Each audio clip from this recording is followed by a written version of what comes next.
Doctors and nurses in Italy have been celebrated as heroes for treating desperately ill coronavirus patients. But now, they are suffering. Lombardy was the hardest hit region in the world and medics are struggling to hold it together. Paolo Miranda is an intensive care nurse in Cremona. "I'm more irritable," he says. "I get angry easily and I pick fights." A few weeks ago, Paolo decided to document the bleak situation inside the intensive care unit by taking photographs.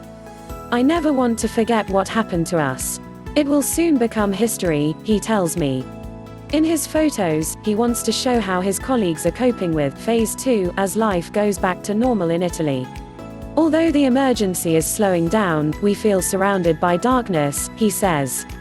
"It's like we are full of wounds. We carry everything we've seen inside us." Nightmares and night sweats. It's a feeling echoed by Monica Mariotti, also an intensive care nurse. "Things are much harder now than during the crisis," she says. "We had an enemy to fight. Now that I have time to reflect, I feel so lost, aimless. During the crisis, they were overwhelmed and had no time to think. But as the strain of the pandemic fades, so does the adrenaline. All the stress accumulated in the past few weeks is coming to the surface. I have insomnia and nightmares," Monica says. "I wake up 10 times each night with my heart racing and out of breath." Her colleague Eliza Pizarra says she felt strong during the emergency but is now exhausted. She does not have the energy to cook or take care of the house, and when she has a day off she spends most of her time sitting on the couch. No new normal. Martina Benedetti is an intensive care nurse in Tuscany and still refuses to see family and friends as she fears she could infect them. "I even social distance from my husband," she says. "We sleep in separate rooms. Even the simple things have become overwhelming. Every time I try to go for a walk, I feel anxious and I have to go back home immediately," Martina admits. Now that she's finally got time to reflect, she is full of self-doubt. "I'm not sure I want to be a nurse anymore," she tells me. "I've seen more people die in the past 2 months than in the whole 6 years."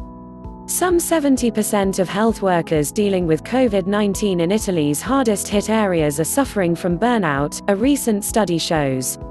"This is actually the hardest moment for doctors and nurses," says Serena Borello, the author of the study. "When we deal with a crisis, our body produces hormones that help us handle stress. But when you finally have time to reflect on what happened, and society is moving on, it can all come crushing down and you feel more exhausted and emotionally distressed," says Dr. Borello. She worries that a lot of doctors and nurses will have post-traumatic stress disorder (PTSD) symptoms long after the pandemic.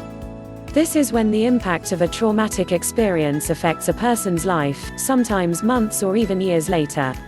For health workers, this could impede their ability to keep working with the intensity and focus their jobs require.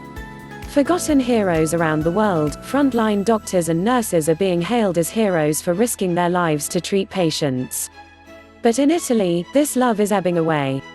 "When they were scared of dying, suddenly we all became heroes, but they've already forgotten us," says Monica. "We will go back to being seen as people who wipe asses, lazy and useless." In Turin, nurses recently chained themselves together and wore bin bags, a reference to how they had to improvise in wards because of a lack of PPE. They staged a protest to demand recognition for their work. "In March we were heroes, now we've already been forgotten," one nurse shouted through a megaphone. They were promised a bonus for their work but have not yet seen it. No escape. At least 163 doctors and 40 nurses died from COVID-19 in Italy. 4 of them took their own lives. And yet, many health workers now feel that it's almost as if this pandemic never happened. "I feel overwhelmed with anger," says Eliza Nannino, a doctor who dealt with COVID-19 in care homes. Since the lockdown has been lifted, she constantly sees people drinking and eating together with no face masks and no social distancing. "I want to go up to them and scream in their face, tell them they're putting everyone in danger," she says. "It's so disrespectful to me and all my colleagues." One thing all the health workers agreed on is that public support helped them get through the crisis. "I'm no hero, but it made me feel important," Paolo says. Public recognition is the most powerful way we have to help health workers struggling with PTSD, according to Dr. Borello's study. All of us, we have a crucial role to play right now, she says. We have to make sure we don't forget what doctors and nurses did for us. Soldiers can leave the battlefield and deal with their trauma back home.